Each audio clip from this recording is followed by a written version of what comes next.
Mondel's Cooking. আসসালামু আলাইকুম, মন্ডলস cooking এ আরো একটা নতুন রেসিপি নিয়ে চলে এসেছি আপনাদের সঙ্গে। তো আজকের রেসিপি হলো ভাপা পিঠে তৈরি। তো এটা বানানো খুবই সহজ, কিন্তু খেতে অনেক বেশি সুন্দর হয়। একদম সহজভাবে আমি আজকে তৈরি করব, আপনারা দেখতে পাবেন। তো ভাপা পিঠেটা তৈরি করার জন্য আমি এখানে নিয়েছি, আমরা যে বাড়িতে ভাত খাই সে ভাতের চালের আটা নিয়েছি কিছু পরিমাণ, আর নিয়েছি গাওয়া ঘি, খেজুরের ভিড়ে, আর নিয়েছি লবণ। তো এই কনকনে ঠান্ডায় কিন্তু ভাপা পিঠে খেতে খুব সুন্দর লাগে, খেতেও খুব গরম গরম ভালো লাগে।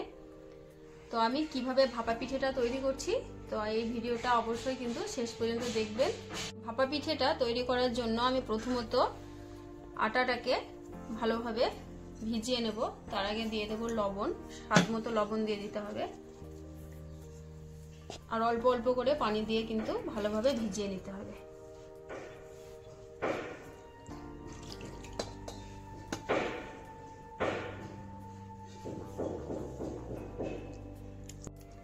চালের আটাটা আমি ভালোভাবে ভিজিয়ে নিয়েছি। দেখুন এরকম ভাবে ভিজাতে হবে।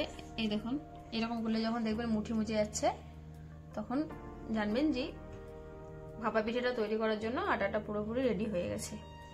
এবার আমি আটাটা একটা চালনির সাহায্যে, একটা মোটা চালনি নিয়ে নিয়েছি, এই দেখুন।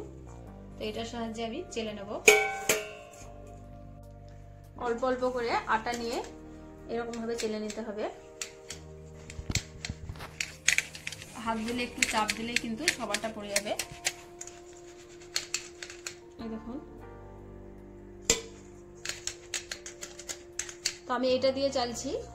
আপনারা চাইলে এরকম তো সবার বাড়িতে থাকে, তো এটা দিয়েও কিন্তু চালা যায় খুব সুন্দর এরকম ভাবে। এই দেখুন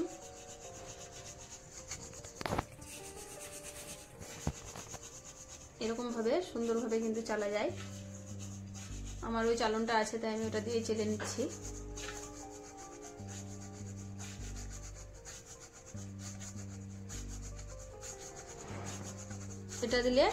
এটা দিয়ে চালতে একটু সময় লাগবে। এরকম চালা হয়ে গেল, আর এটা দিয়ে খুব তাড়াতাড়ি চালা হয়।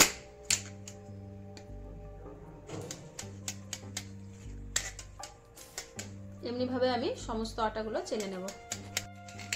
সমস্ত ভেজানো চালের আটাগুলো আমার চেলে নেওয়া হয়ে গেল। দেখুন, তো এটা আমি রেখে দেবো। এবার যে খেজুরের ভিড়েটা নিয়েছিলাম সেটা এটা দিয়ে ভালোভাবে চেঁচে ছোট ছোট টুকরো করে নেবো, এরকম ভাবে গুঁড়ো গুঁড়ো করে নেব। খেজুরের ভিড়েটা আমি ভালোভাবে দেখুন ছোট ছোট করে ভেঙে নিয়েছি। এবার আমি এটাকে আটার সঙ্গে মিশিয়ে দেবো ভালো করে। এরকম ভাবে হাতে করে ভেঙে ভেঙে ভালো করে আলতো হাতে কিন্তু মিশিয়ে নিতে হবে। আলতো হাতে আমি ভালোভাবে খেজুরের ভিড়েটা মিশিয়ে নিলাম। এই দেখুন, এবার আমি পিঠেটা করতে শুরু করব। ভাপা পিঠেগুলো আমি কুকারে গ্যাসের চুলোয় তৈরি করব, তাই আমি একটা কুকার নিয়ে নিয়েছি। কুকারের ছিপিটা আর রাবারটা খুলে নেব।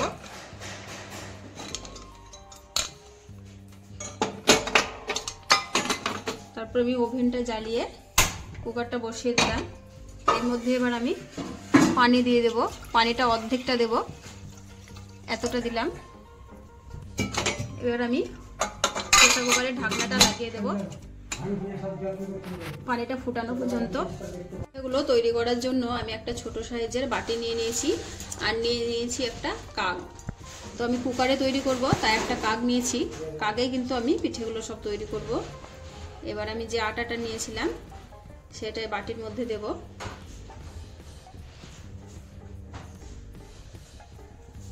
আর দেব 1 চামচা ঘি। ঘিটা দিলে পিঠেটা খেতে অনেক বেশি সুন্দর লাগে, আর ঘিয়ের যে একটা সেন্ট সেটা পিঠের মধ্যে খুব ভালো লাগে খেতে।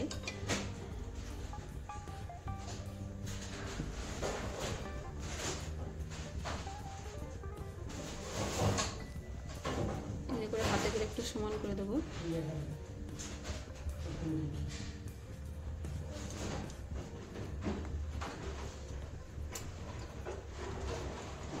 বাটিতে রাখলাম। একটা আমি সুতি কাপড় নিয়ে নিয়েছি, কাপড়টা একটু ভিজিয়ে ভালো করে ইঁচিয়ে পানিটা বের করে নিয়ে নিয়েছি। কাপড় কিন্তু অবশ্যই সাদা নেবেন, তাহলে রঙিন কাপড় নিলে কিন্তু পিঠের গায়ে রং লেগে যেতে পারে, তাই সাদা কাপড় নেওয়ার চেষ্টা করবেন। এবার এরকম ভাবে বাটিটা তুলে নিতে হবে, এরকম ভাবে। এবার এটা ঢাকা দিয়ে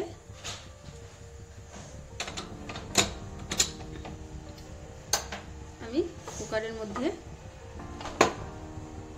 এরকম ভাবে বসিয়ে দেব।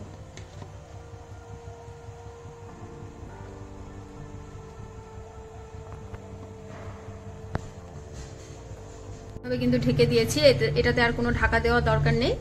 এটা কিন্তু 1 মিনিটের মধ্যে হয়ে যাবে, এত তাড়াতাড়ি হয়। দেখুন চারিদিকে ভাপ উঠতে শুরু করেছে, এই দেখুন। তো খুব তাড়াতাড়ি হয়ে যাবে, বেশি দেরি হবে না পিঠেগুলো করতে। দেখুন আমার ভাপা পিঠেটা হয়ে গেছে। এরকম করে একটু হাতে পানি নিয়ে এরকম ভাবে দেখবেন, দেখুন ধপধপ করে শব্দ হচ্ছে। তো আমার পিঠেটা হয়ে গেছে, এবার আমি নামিয়ে নেব। এরকম ভাবে নামিয়ে নিতে হবে। থালায় ঢেলে দেখাচ্ছি।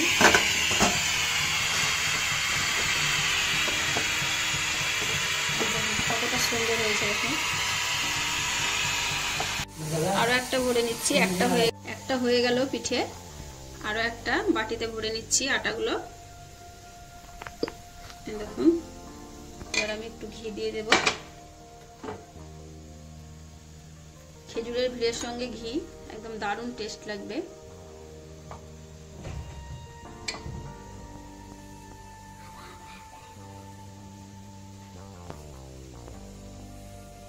এরকমভাবে ভরে একটু হাতে করে সমান করে দিতে হবে।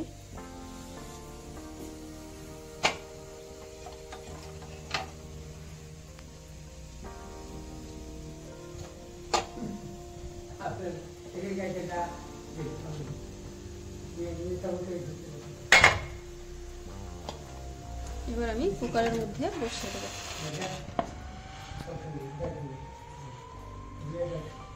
এই পিঠেটাও হয়েছে কিনা দেখবো, হাতে একটু পানি নিয়ে নিয়েছি, এই দেখুন হয়ে গেছে। এটাও আমি তুলে নেব। একদিকে আমি ভাপা পিঠেগুলো বানাচ্ছি আর একদিকে খেতে শুরু করেছি। কতটা সুন্দর হয়েছে।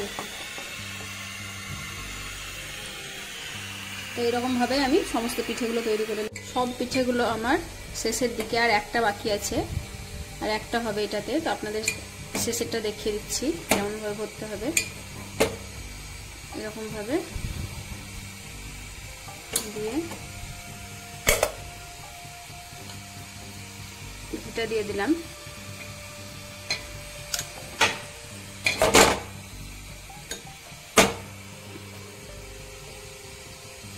তারপর আটাটা আবার আমি দিয়ে দেবো, পুরোটা ভরে দেবো।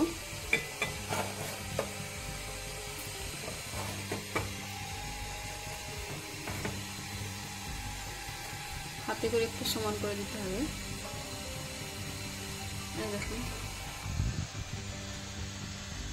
এটা আমি একটা কোটো রাখলাম। কাকটা আমি নামিয়ে নিলাম। এবার আমি ভাপা পিঠেটার মধ্যে দেব। এটা খেয়াল রাখতে হবে সবসময় কিন্তু কাকটা নামিয়ে এর মধ্যে দিয়ে দেব।